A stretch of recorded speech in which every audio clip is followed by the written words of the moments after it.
Of India ఆంక్షల కారణంగా అయితే దేశీయ ఫిన్టెక్ దిగ్గజం ఏదైతే పేటీఎం ఉందో ప్రస్తుతం అయితే తీవ్ర ఇబ్బందులు పడుతోంది.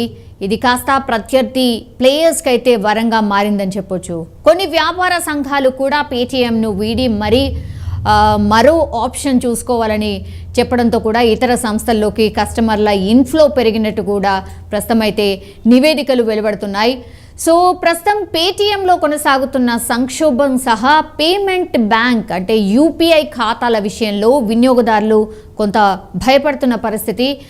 ఇదే సమయంలో వాల్మార్ట్ యాజమాన్యంలోని ఫోన్పే కస్టమర్స్ బేస్ విపరీతంగా పెరిగినట్టు తెలుస్తోంది. సో పేటీఎంకి ప్రత్యామ్నాయాల కోసం వెతుకుతూ ఉన్నారు. సో కొన్ని రోజులుగా వినియోగదారుల సంఖ్య కనీసం 15 నుంచి 20% ఎక్కువగా ఉన్నట్టు గణాంకాలు కూడా చెప్తున్నాయి. సో వేరే వేరే యాప్స్కి షిఫ్ట్ అయిపోతున్నారు కస్టమర్స్ అంతా కూడా. పేటీఎం పేమెంట్స్ బ్యాంక్ సేవలు నిలిపివేయడానికి ఫిబ్రవరి 29ని ఆర్బీఐ అయితే చివరి తేదీగా అంటే డెడ్ లైన్గా చెప్పింది. కాబట్టి గడువు సమీపిస్తున్న కొద్దిగా కూడా ఫోన్పే యాప్ ఇన్స్టాలేషన్స్ మరియు లావాదేవీల్లో మరింత వృద్ధి కనిపిస్తోంది, అంటే పెరుగుదల కనిపిస్తోంది. చాలామంది ఫోన్పే ఈ డిఫరెంట్ పేమెంట్ మోడ్స్ని ఎంచుకుంటున్నారు. సో ఒక నివేదిక ప్రకారం అయితే ఇది కూడా వెలువడుతున్న పరిస్థితి కనిపిస్తోంది.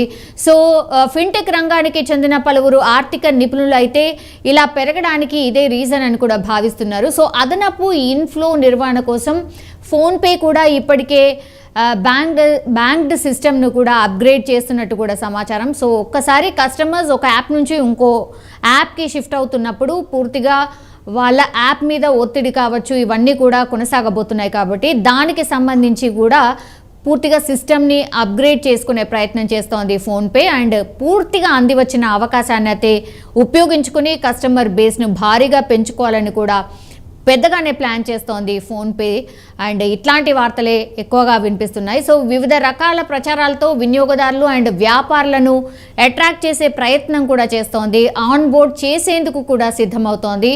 సో అక్టోబర్ డిసెంబర్ మధ్య యూపీఐ లావాదేవీల్లో ఫోన్పే 46% వాటాను కలిగి టాప్ పొజిషన్లో ఉంది. ఇప్పుడు పేటీఎం వినియోగదారులు ఫోన్పేకి మారటం వలన ఈ మార్కెట్ వాటా మరింత పెరిగే అవకాశం కూడా డెఫినెట్లీ కనిపిస్తోంది. సో రాను ఫోన్పే పూర్తిగా టాప్ లెవెల్లో ఉండబోతోంది. పేటీఎం కనుమరుగు కాబోతోంది. ఆఫ్టర్ 29th తర్వాత చాలా మటుకి పేటీఎం అనేది ఎక్కడా వర్క్ కాకపోవచ్చు. సో చాలామంది ప్రత్యామ్నాయాలు ఏవైతే ఉన్నాయో వాటికి షిఫ్ట్ అవుతున్నారు. అందులో టాప్ మోస్ట్ ఫోన్పే అని చెప్తున్నారు. నివేదికలు కూడా అదే చెప్తున్నాయి. సో ఫోన్పే వాళ్ళ కస్టమర్స్ని పెంచుకోవడానికి ఇంకొంత ప్రయత్నం చేస్తోంది. డెఫినెట్లీ బిజినెస్ వైజ్గా చూసినప్పుడు కూడా ఏదైనా ఒకటి డౌన్ఫాల్ అవుతోంది కాంపిటేటివ్ది అన్నప్పుడు ఆ కస్టమర్స్ని వాళ్ళ వైపు అట్రాక్ట్ చేసే ప్రయత్నం డెఫినెట్లీ అన్నీ చేస్తాయి. అందులో భాగంగానే బిజినెస్ వైజ్గా చూస్తే ఇప్పుడు పేటీఎం కస్టమర్స్ని పూర్తిగా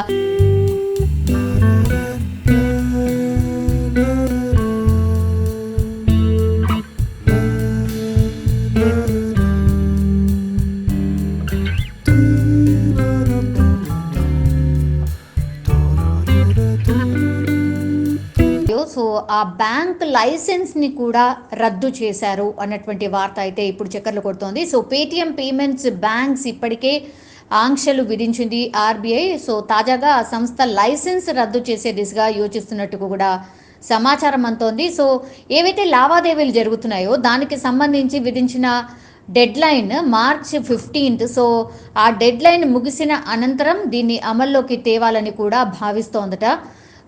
సో త్వరలోనే దీనిపై ఒక ఫైనల్ డిసిషన్ అయితే తీసుకోబోతున్నట్టు కూడా వార్తలు వస్తున్నాయి. సో పేటీఎం పేమెంట్స్ బ్యాంక్ అకౌంట్ల బదిలీ కావచ్చు, గడువు పెంపు వంటి మినహాయింపులకు ఆర్బీఐ కూడా నిరాకరించింది. సో కొంత టైం కావాలి, గడువు పెంచండి అన్నటువంటి రిక్వెస్ట్ పేటీఎం తరఫున చేశారు, కానీ ఆర్బీఐ దానికి ఒప్పుకోలేదట. సో డెడ్ లైన్ ఏవైతే ఉండిందో March 15th ఏదైతే డెడ్ లైన్ ఉండిందో అదే మీకు లాస్ట్, ఇంకా అప్పటి వరకే మీ ప్రాసెస్ అంతా ఫినిష్ చేసుకోవాలి అన్నటువంటి మాట స్పష్టంగా ఆర్బీఐ తెలియజేసిందట. సో పేటీఎంకి ఇంకింత కష్టాలు పెరిగాయి అనుకోవచ్చు. సో పేటీఎం పేమెంట్స్ బ్యాంక్స్ ఏవైతే ఉన్నాయో వాటి లైసెన్స్ను కూడా రద్దు చేసే దిశగా అడుగులు పడుతున్నట్టు స్పష్టమవుతోంది. సో కంప్లీట్గా ఈ యాప్ ఇంకా ఆల్మోస్ట్ కనుమరుగయ్యే అవకాశాలే కనిపిస్తూ ఉన్నాయి. కస్టమర్లకైతే ఆల్రెడీ డెడ్ లైన్ ఫిబ్రవరి 29. సో దాని లోపల ఆ ప్రాసెస్ అంతా ఫినిష్ చేసుకోవాలి. పేటీఎంలో ఎవరైతే ఉంటారో వాళ్ళందరూ కూడా వేరే వేరే వైపు ఆల్రెడీ వెళ్ళిపోతున్నారు కాబట్టి మరి పేటీఎంకి ఇంకిన్ని కష్టాలు.